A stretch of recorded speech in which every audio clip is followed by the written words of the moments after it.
حقيقة متفائل، وأنا تفاؤلي شرعي أساسا. الله جل وعلا يقول إن الله لا يغير ما بقوم حتى يغيروا ما بأنفسهم.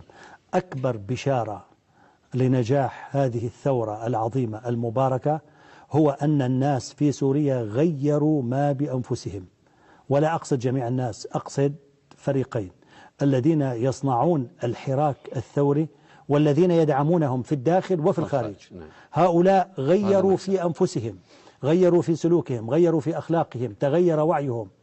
إذا غيرنا لله جل وعلا ما نستطيع، غير الله لنا ما لا نستطيع.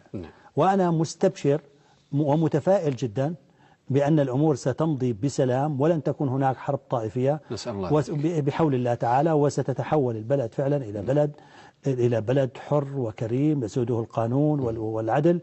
والآن جاءت البشائر كما تعرف من تونس كيف أنه أجرت انتخابات نزيهة. أنا أقول أي بلد يستطيع إجراء انتخابات نزيهة ما أحد يطعن فيها هو بلد بدأ يمضي في الطريق الصحيح. بدأ يمضي في الطريق الصحيح. فأنا متفائل إن شاء الله بهذا. طيب الأخوة يعطون